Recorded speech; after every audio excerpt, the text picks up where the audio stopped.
Vía Pública.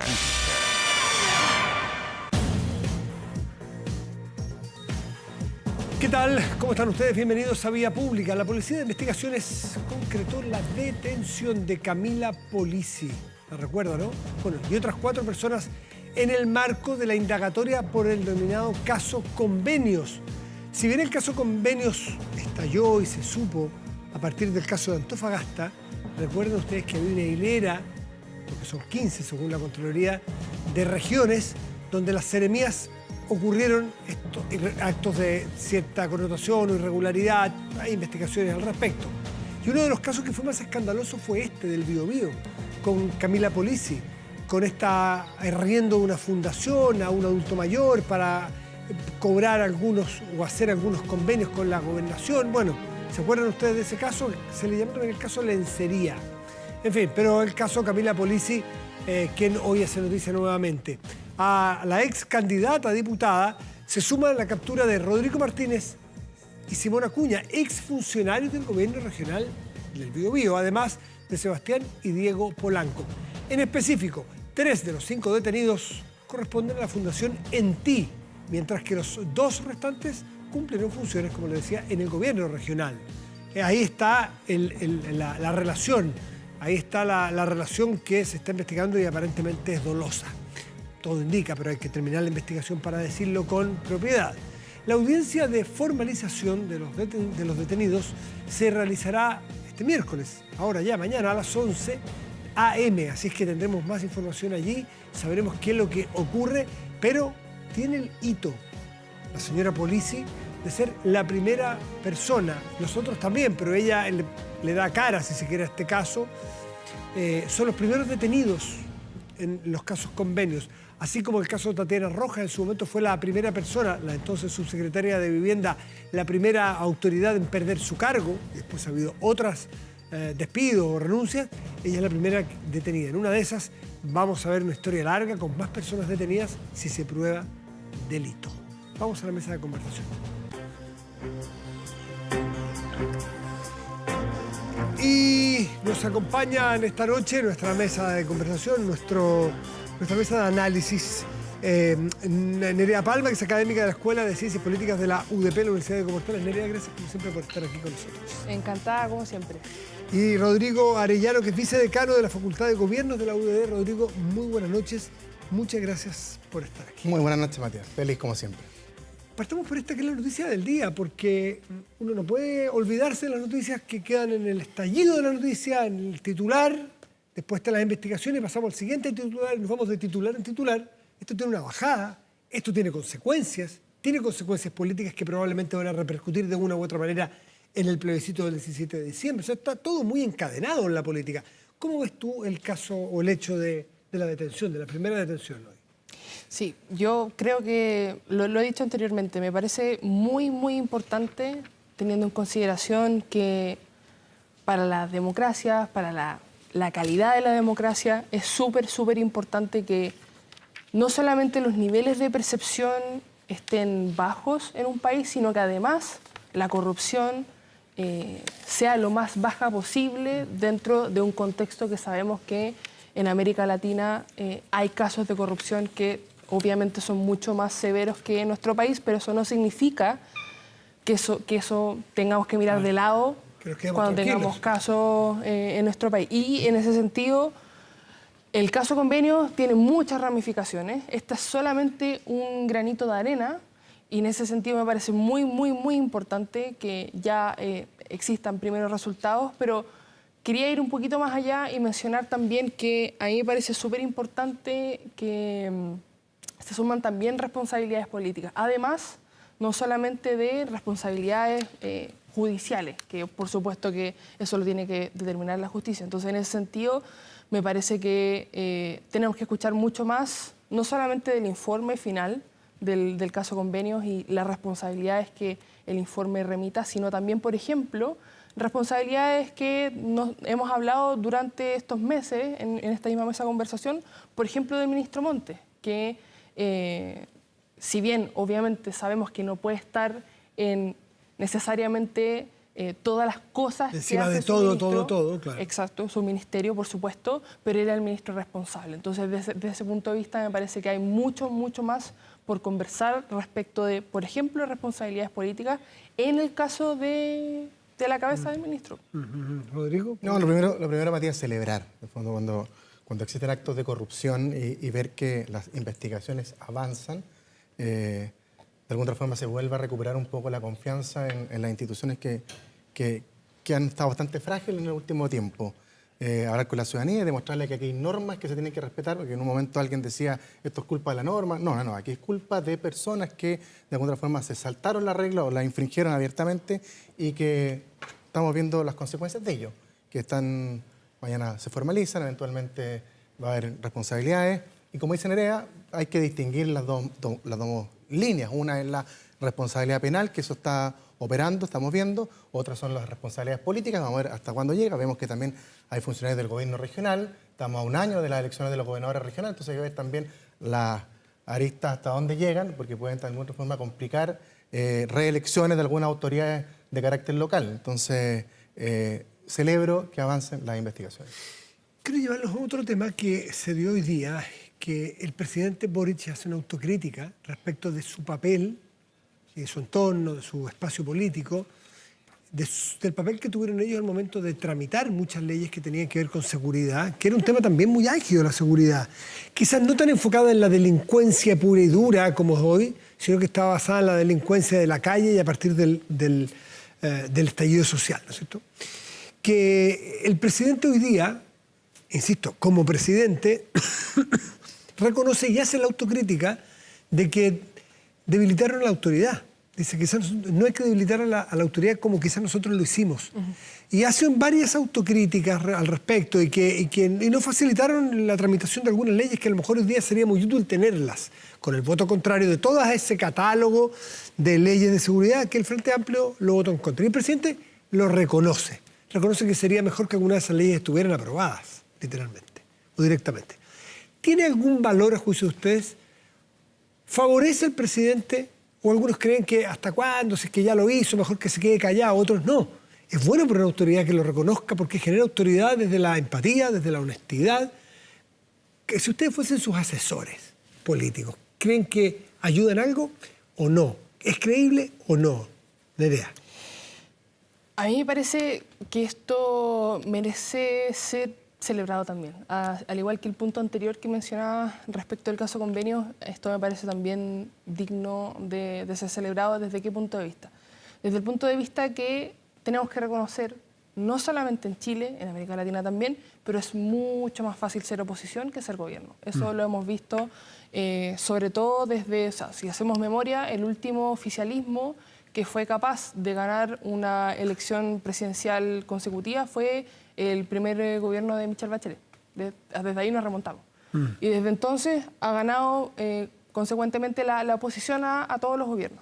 Perdón, el dato increíble actual de América Latina, que de las últimas 18 elecciones que se han producido en América Latina, en 17 casos ha ganado la oposición, de derecha o de izquierda. Exacto. El único caso es Paraguay, que logró consolidar una elección de un presidente del mismo signo. Perdón, Sí. ahí habla hechos tangibles. Exactamente. Y eso tiene obviamente que ver con un montón de cosas, entre ellas como por ejemplo la caída del boom de los commodities, entre otras cosas. Pero por supuesto que es mucho más fácil ser oposición que ser gobierno. Y eso, entre otras cosas, el presidente Boric lo está transparentando en este momento, porque si nos ponemos a pensar, efectivamente el Frente Amplio había sido parte del Congreso, que es parte obviamente importante del sistema político, no solamente chileno, sino que entendámoslo en otro tipo de democracias también.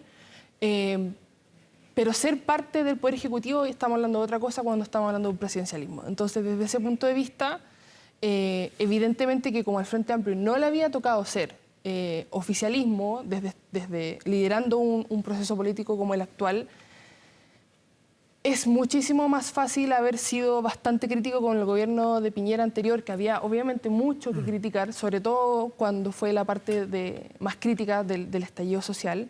Pero evidentemente que ahora, cuando se está en gobierno, se da cuenta que no todo es válido con respecto a la crítica. ¿Pero tiene valor o tú crees que es oportunismo? Yo creo que tiene un poco de las dos cosas, no sé si podría decir si es lo uno o lo otro, pero a mí me parece que lo rescato mucho más desde el punto de vista de la valoración institucional del Poder Ejecutivo, más que de otra cosa, sí, sin duda. Ya una mirada un poquito más crítica. Yo creo que se quedó corto, porque... ¿Hasta dónde tendría que haber llegado? No, hasta su gobierno. Si este gobierno también ha dado señales equívocas en el tema de la lucha a la delincuencia, no solamente cuando fueron oposición con una serie de normas, la ley Naim, por ejemplo, que se cayó con los votos del presidente, la presentación al Tribunal Constitucional de la ley de migraciones, pero durante este gobierno, recordemos, el presidente indultó personas que habían estado vinculadas a temas de delincuencia. Durante este gobierno, los partidarios del presidente Boric trataron de, o sea, no trataron, sino que lo lograron, de reducir las penas que se aplicaban en la ley de usurpaciones, anti-usurpaciones. Durante este gobierno hemos visto que el Frente Amplio y el Partido Comunista consistentemente han tratado de dilatar la agenda pro seguridad, que solamente lleva 18 leyes aprobadas de 31, básicamente con la resistencia del Frente Amplio y el Partido Comunista, que son los partidos, el eje o el alma donde viene el presidente. Entonces, yo creo que una es la crítica cuando fueron oposición, pero también hay que hacer un mea culpa de lo que han hecho en este gobierno. Y en ese sentido creo que el presidente Boric se quedó corto en el mea culpa que hizo esta mañana. Y lo otro... ¿Pero tiene valor el mea culpa? Yo creo que sí, en la medida que venga acompañado de medidas efectivas. Pongámosle urgencia a los proyectos de ley de seguridad mañana. Yo soy asesor del presidente. Presidente, si va a hacer esa mea culpa, ese anuncio, mañana ponga la urgencia a todas las normas que de alguna forma vienen a... que los hechos acompañen las palabras, ¿a eso te refieres? Las palabras se las lleva el viento, los hechos son los fundamentales. Y creo que este gobierno o el presidente, si quiere una señal más allá de sus mea culpa, tiene que ir acompañado de hecho. Y él tiene la herramienta, porque pone la urgencia legislativa, para poder acelerar la discusión de las normas, sobre todo aquellas que son antidelincuencia, que justamente es una de las males que los ciudadanos están más complicados en este momento. El tema de la delincuencia y la migración se ha tomado la agenda la última semana. ¿Ustedes ven que hay algo de efectismo o no? Porque la crítica es, toda la discusión de estos últimos 3 días es la expulsión de 12 personas que corrieron distinta suerte. Unos ya salieron, unos van a salir, otros quedaron en libertad por un recurso. Pero esas 12 personas son expulsiones administrativas, no son delincuentes. Son personas que entraron de manera irregular, pero no tienen un delito. Por lo tanto, asociarla a la seguridad necesariamente no es tan correcto. Y son 12 personas entre las miles que entran. Entonces, algunos dicen, no estaremos enfocados demasiado en cosas que tienen efecto, fotos, la gente subiéndose al avión, acompañada de un policía, para que nos quedemos tranquilos. ¿O ustedes creen que estas cosas son una señal política que igual tiene mucha relevancia, Nerea? Es una señal política que tiene mucha relevancia. Recordemos que en la elección de consejeros constitucionales de mayo de este año, la temática que más abordó fue la seguridad. Y yo creo que por eso, tanto porque se politizó la temática seguridad, porque ha sido, entre otras cosas, porque ha sido muy relevante, sobre todo este año, en Chile, y se ha, por supuesto, capitalizado, sobre todo por la derecha, que históricamente ha sido capaz de capitalizarlo de mucha mejor manera que la izquierda, que carece en general de fundamentos, argumentos para hacer propia la agenda de seguridad.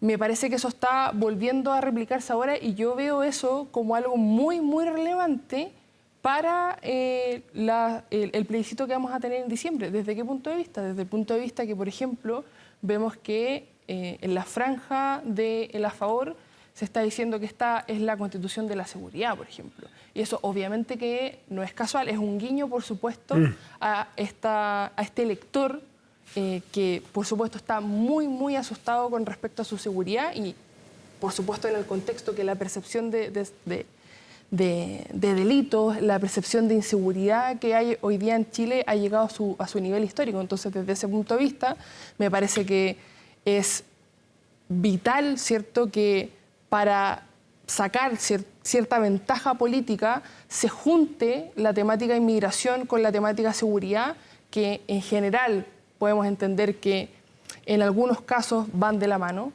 pero en la gran mayoría de los casos en realidad no es así.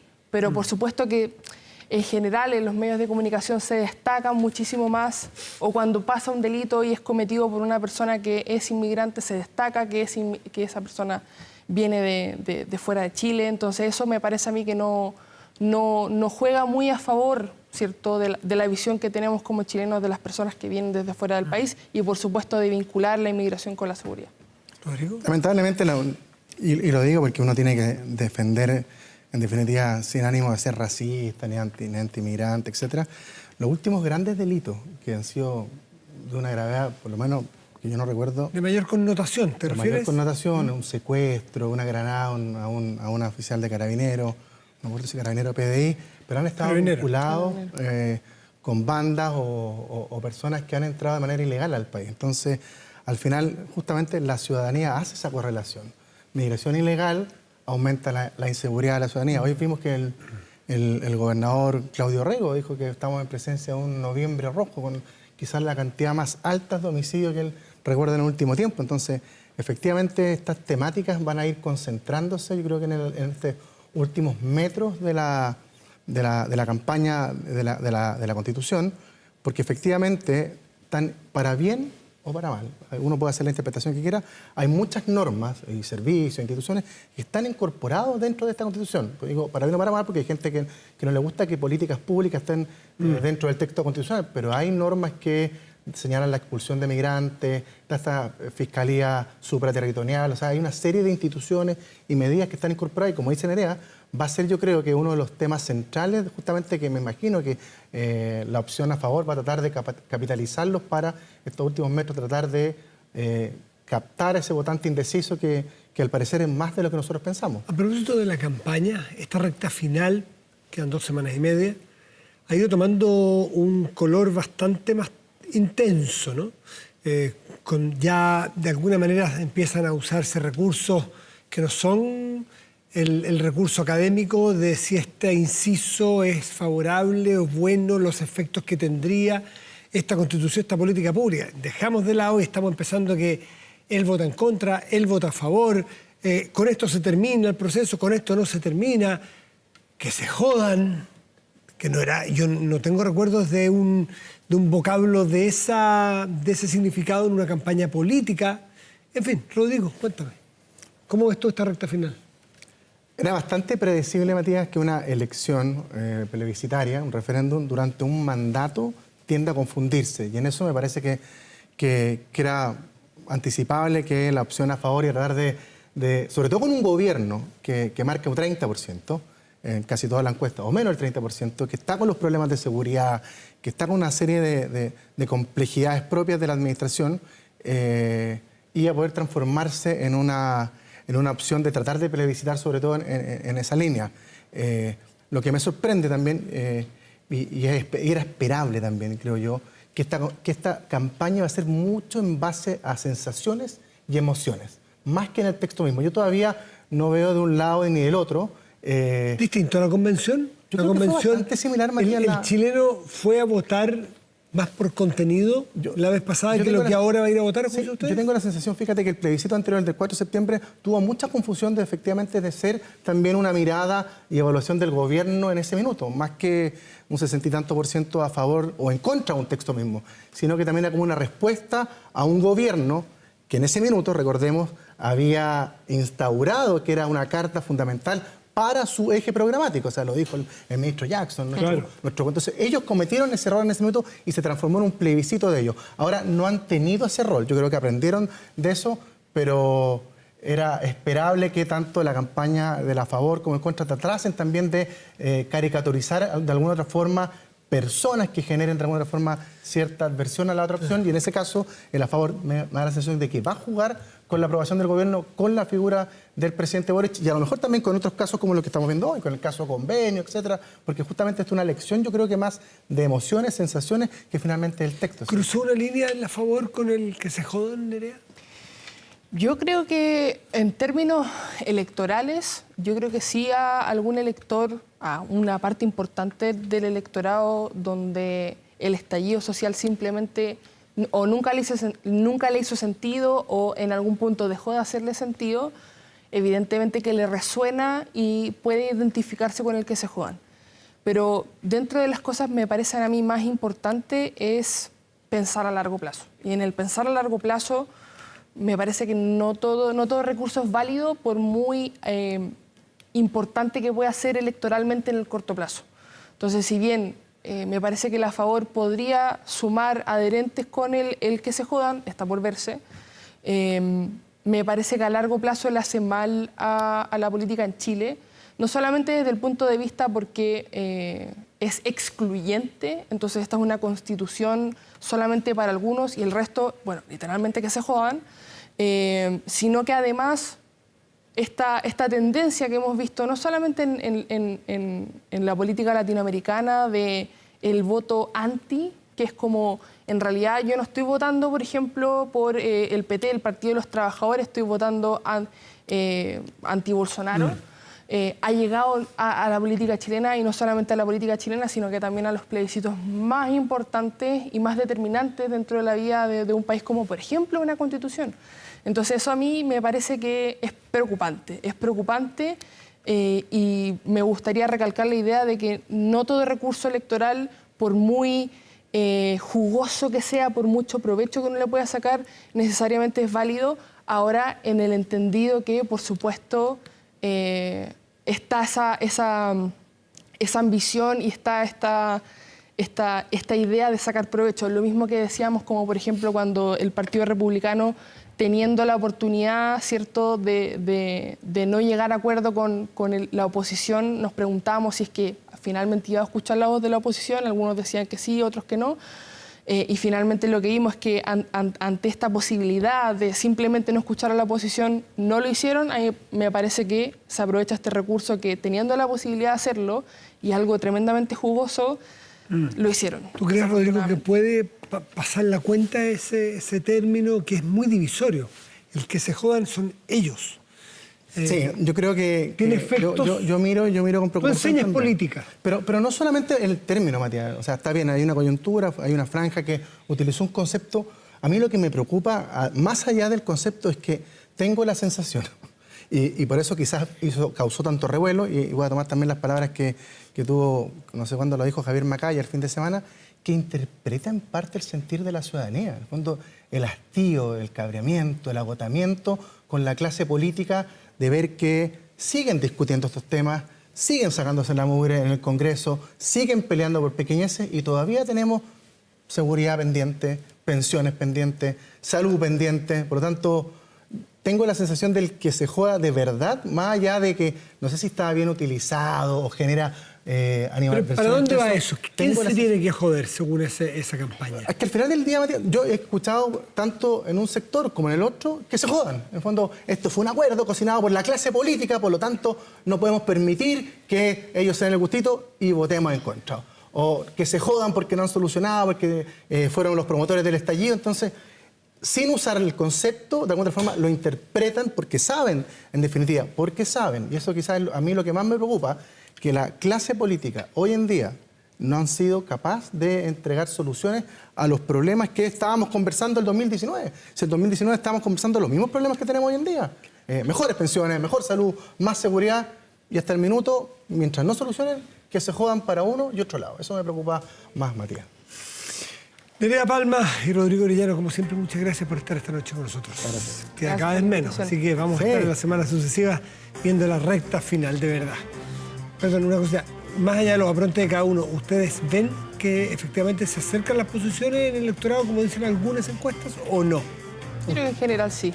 ¿Va a cambiar? ¿Hay posibilidades de cambio? ¿Está líquido todavía o lo ven fijo ya?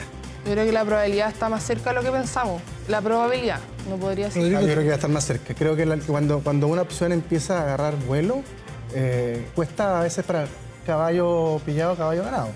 Pero y siento que la favor la última semana, a medida que avanza la campaña y se presentan más los conceptos, ha ido subiendo. Veremos, la próxima semana probablemente vamos a poder conversarlo. Muchas gracias a ambos por estar aquí. Gracias por la invitación. Hacemos una pausa y volvemos, espérenos.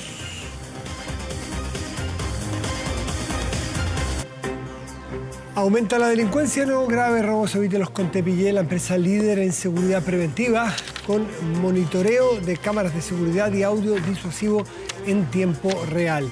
Tepillé protege 24/7 su empresa y también su hogar. No sea usted la próxima víctima y contrátelo en tepille.cl. Y hoy martes se realizó el cuarto Consejo Regional contra el Crimen Organizado, esto en el marco de esta crisis de sensación y de hechos reales de delincuencia y criminalidad que se ha producido en nuestro país. Y en particular, aparentemente, o vamos a ver datos y vamos a conversar sobre lo que ocurre en esta región metropolitana, que representa naturalmente el conglomerado mayor que tiene nuestro país de gente. La ciudad más grande representa, no sé, creo que un 40%, le preguntaremos al gobernador, de la población vive en esta región. Bueno, pero quien encabezó este consejo es el gobernador de la región metropolitana, Claudio Rego, que está con nosotros. Claudio, buenas noches, gracias por recibirnos. ¿Cómo estás? Buenas noches, Matías. ¿Qué porcentaje de chilenos y chilenas viven en la metropolitana? ¿Aprox? El 43% de la población del país. Claro, entonces eso, me quedé corto incluso con el 40%. Entonces cuando decimos que la situación que vivimos crítica en seguridad, a Santiago le pega muy fuerte y a usted le toca verlo, recorrer y tratar de solucionarlo a través de los municipios, de la autoridad y coordinar a lo mejor algún intento. ¿Qué hay que hacer? ¿Por dónde partir? ¿Qué se puede hacer y qué vieron en este consejo hoy? Bueno, partamos por varias cosas, Matías. Primero, algunas aseveraciones. Estamos viviendo el peor momento de seguridad de Santiago en décadas. Nunca antes habíamos tenido tantos homicidios. De hecho, yo he calificado el mes de noviembre como un noviembre rojo, donde hemos tenido 35 homicidios, más de uno por día, y casi 43 homicidios frustrados, casi todos ellos con armas de fuego ilegales, por cierto. Frente a esta realidad, yo creo que lo que tenemos que hacer es, ante el crimen organizado, con el poder de fuego que tiene, anteponerle un Estado organizado con mayor capacidad de reacción, con tecnología y, por supuesto, con inteligencia. Hoy día se convocó a este Consejo Regional de Crimen Organizado, que yo agradezco que me hayan invitado, es la primera vez que me invita el gobierno, y eso da cuenta de quizás una de las falencias que tenemos. No puede ser que los gobernadores regionales, que tenemos un gran presupuesto para invertir en temas de seguridad, entre otros, no seamos parte de la mesa y no tengamos las atribuciones que requerimos. Eso es lo primero que le hemos pedido al gobierno, tener claramente las atribuciones para poder encabezar la prevención del delito en las distintas regiones del país. Ahora, no estamos con los brazos cruzados. Hoy día estamos haciendo inversiones muy importantes de apoyo a las policías. Este año solamente, para que tenga una idea, vamos a tener cerca de 100 vehículos que le vamos a financiar a Carabineros, 20 de ellos blindados, un helicóptero. Estamos invirtiendo en vehículos para las municipalidades en materia de seguridad, kit de seguridad para 800 inspectores municipales con cascos, chalecos antibalas, cámaras, iluminación pública, apoyo a la fiscalía, 4 carteles de la PDI, otros tantos vehículos. Es decir, los gobiernos regionales estamos haciendo un esfuerzo importante, pero eso no es suficiente. Aquí se requiere de un Estado, de un poder legislativo, de un poder judicial, que de manera coordinada enfrentemos las distintas manifestaciones de este fenómeno. Una de las cuales, te diría, Matías, de la cual se habla poco, es cómo perseguir el dinero de los grandes narcotraficantes y jefes del crimen organizado en nuestro país, que son los que tienen de alguna manera hoy día atemorizado al 90% de los chilenos y los santiaguinos, producto de la tremenda violencia que estamos viviendo en nuestras calles. ¿Sigue convencido de que hay que imponer un estado de excepción constitucional en nuestra región? Mira, yo he sostenido que en momentos extraordinarios se requieren medidas extraordinarias. Y recurrir al apoyo de las Fuerzas Armadas en distintas dimensiones, su inteligencia, su tecnología, eventualmente su blindado, no debiera ser algo que nos haga gritar al cielo o hacer todo tipo de declaraciones exageradas. De hecho, yo le he señalado a muchas autoridades de gobierno, Matías, que en todas las capitales del mundo y sobre todo en Europa, es normal ver a militares, por ejemplo, ayudando en la custodia de obras de infraestructura crítica o bien de grande afluencia de público. Ejemplo, estaciones de trenes, estaciones de buses, intermodales. Entonces yo creo que ya sea por la vía del estado de excepción o ya sea por la vía de la ley de infraestructura crítica, el Estado chileno debería abrirse a la posibilidad de pedir apoyo a las Fuerzas Armadas como lo hizo en el norte y como lo está haciendo también en el sur. Ahora, la excepcionalidad en la zona de la Araucanía tiene más bien con habitualidad a estas alturas. Yo no sé cuántas renovaciones de los estados de excepción hemos tenido. Por lo tanto, me imagino que también ahí hay un fantasma que se aparece, que pedimos estado de excepción y se queda para siempre. Mira, a ver, yo creo que es muy importante la gradualidad. Yo jamás he plantado la posibilidad de reemplazar a Carabineros o a la PDI en su labor de control policial o de patrullaje por las calles. Eso le corresponde a las policías especializadas. Ahora, si podemos ocupar inteligencia, drones, tecnología, eventualmente algún blindado. Recordemos que nuestras policías en general no tienen blindado. Yo te voy a dar un dato bastante impactante, Matías, pero el 70% de los carabineros de Santiago tiene un revólver con 5 balas. Y se enfrentan muchas veces a delincuentes con armas semiautomáticas, con barriles de 40, 50 tiros, con metralletas. Hasta una granada recibió la Cabo Segunda Currihuil hace un par de semanas. Entonces uno dice, tenemos un crimen organizado que tiene poder económico, que tiene tecnología y que tiene también poder de fuego. Y frente a eso tenemos que ver al Estado. Ahora, yo tampoco quiero reducir esto, Matías, me parecería una caricatura, solamente a esta propuesta. Nosotros también hemos propuesto la expulsión inmediata de inmigrantes que cometan delitos que no son de sangre, por ejemplo. Hemos propuesto también que se hagan cárceles especializadas con un régimen carcelario especial, sin los mismos derechos que otros presos para los jefes de la mafia y del crimen organizado. Hemos propuesto un sistema de biométrico para la PDI, para reconocer a estos imputados NN. Y de hecho lo hicimos no solamente con declaraciones, financiamos hace un año y medio 5.000 millones de pesos, que por razones que yo todavía no entiendo, Matías, todavía no se licita. Un sistema de última generación para la PDI. Entonces, perdón, para poder combatir un fenómeno tan complejo,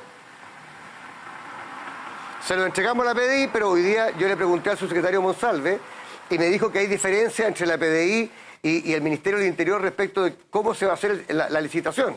Yo digo, está bien, pueden haber diferencias y es importante que el Ministerio del Interior vele porque este sistema se haga bien. Pero pasarnos un año y medio en las diferencias me parece que no se compadece con la gravedad del momento que estamos viviendo. O sea, aquí lo que la gente nos pide a grito, Matías, es sentido de urgencia. Te voy a contar una anécdota bien terrible. A nosotros nos mataron a una estudiante en práctica que trabajaba con nosotros en el gobierno regional hace 2 semanas. La mataron a plena luz del día en Tirso de Molina, al lado de la Pérgola Las Flores. Sí. Una mujer que tenía 2 hijos, Karina Morales, y ¿sabe lo que nos decía la gente en el funeral, ahí en Colina? Nos decía don Claudio, siempre nos matan a los mismos. ¿Qué están esperando ustedes? Que maten a un poderoso, a un juez, a un parlamentario, a un ministro. Ahí se va a movilizar todo el mundo con sentido de urgencia. No es necesario, todas las vías valen lo mismo. Aquí hay que aplicarle sentido de urgencia, aplicar estas medidas que la gente nos está pidiendo porque, insisto, perdona Matías, el 90% de la gente que tiene miedo no es porque la prensa solamente le dé publicidad, es porque tenemos balaceras, tenemos fuegos artificiales, tenemos funerales narcos y tenemos gente inocente que está muriendo producto de la violencia. Volvamos un segundo al ejemplo que usted acaba de dar porque creo que es bien paradigmático. 5.000 millones es una cifra inmensa que puede servir para muchísimas cosas. Lo entregó la gobernación, yo me acabo de enterar, yo no sabía este caso. Se lo entrega a la PDI, se tiene que licitar un servicio biométrico para facilitar, me imagino, la pesquisa de delincuentes, y no se ha hecho. ¿Qué es lo que hay, a su juicio? Usted puede agregarle alternativas, burocracia, falta voluntad política, no saben gastarlo, falta capacidad técnica para implementar una licitación, no saben que está la plata ahí, descuido. Explíqueme usted por qué pasa eso, explíquenle a los chilenos por qué pasa eso. No, todo el mundo sabe, todo el mundo sabe. Esto lo he hablado con el presidente, la ministra, el subsecretario, el director de la PDI. Todo el mundo sabe, yo llamo todas las semanas para preguntar qué va con este sistema y me dicen que hay diferencias. Yo puedo entender que hayan diferencias y me parece importante que por supuesto se vele por el buen uso de los recursos y que no se dupliquen la función de los mismos, pero 1 año y medio esperando la licitación me parece que de verdad no se compadece con el sentido de urgencia de lo que estamos viendo. Parece curioso al menos. Por ejemplo, Matías, hoy día el subsecretario... Oye, mira, más que curioso a mí me parece indignante, pero bueno, esa es mi percepción como gobernador. Ahora, otro tema, el tema del bloqueo de los celulares en las cárceles. El subsecretario nos anunció una buena noticia. por fin, en marzo del próximo año, vamos a tener bloqueo efectivo en las cárceles. Ahora, esto lleva más de una década. ¿Ah? ¿Y saben lo que nos comentaba hoy día el director de Gendarmería de la región metropolitana? Solamente este año se han incautado en cárceles de Santiago 8.500 celulares. O sea, los delincuentes le llaman a la cárcel la playa. ¿Sabes por qué? Porque se van a otro lugar donde no tienen tantos riesgos, le damos comida, todos los chilenos, y además siguen delinquiendo desde la cárcel. ¿Cómo no nos va a indignar? ¿Pero por qué no hemos demorado tanto? Bueno, nuevamente, razones tecnológicas, razones burocráticas, pero al final del día nos demoramos en implementar cosas que sabemos que hay que hacer con urgencia. Yo creo que hoy día, mira, estamos listos de diagnóstico. Sabemos que el fenómeno es grave, sabemos lo que ha pasado en otros países como Ecuador, como Argentina, como Colombia, como México, cuando se ha desbordado el crimen organizado, y llegó el momento de poner el cascabel al gato y de implementar las medidas. Solamente el reglamento de la ley de control de armas lleva más de casi 2 años de tramitación por la cantidad de observaciones que le hicieron los armeros. Bueno, en fin, 2 años para poder implementar un reglamento de una ley que es fundamental. Entonces, las demoras le dan agua, le dan aire al crimen organizado para seguir haciendo de la suya. Hoy día tuvimos, un narco funeral que en el caso de la comuna de San Ramón, para que tú lo tengas claro, estuvieron 5 días. Sí, claro. Sí, los vecinos atemorizados. 5 días. Entonces uno dice, oye, hay una ley en el Parlamento, no tenemos que poner el sentido de urgencia, esto ya no da para más. Y yo lo que creo y lo que pido es que le pongamos sentido de urgencia, que aquí nos sobran manos, faltan manos, así que todos los actores que tengamos algo que hacer, nos pongamos a disposición para sacar la pega adelante y por favor que no sigamos minimizando lo que tenemos. A mí no me basta como chileno que me digan que Chile está mejor que otros países. Chile está peor que ayer en materia de delincuencia y estamos con delincuentes cada día más avesados, más violentos y mejor armados. Eso es lo que tenemos que enfrentar, entre todos, no con dividendos políticos, no con peleas chicas. Oye, con altura de mira, como lo hicimos para los panamericanos. Todo el país unido detrás de una sola causa. Lo mismo yo espero en el tema de la delincuencia. Claudio Rego, gobernador metropolitano, muchas gracias por estar esta noche con nosotros. Que esté muy bien. Buenas noches. Muy buenas noches. Bueno, porque una gran persona necesita una gran camioneta, súbete junto a tu familia a Jack T8, equipada con cómodas cabinas en su interior, aire acondicionado, volante regulable a tu altura, Apple Car y Android Auto. Descubre este modelo en jackautos.cl. Con Jack T8 estás para grandes cosas. Hacemos una pausa y volvemos. Espérenos.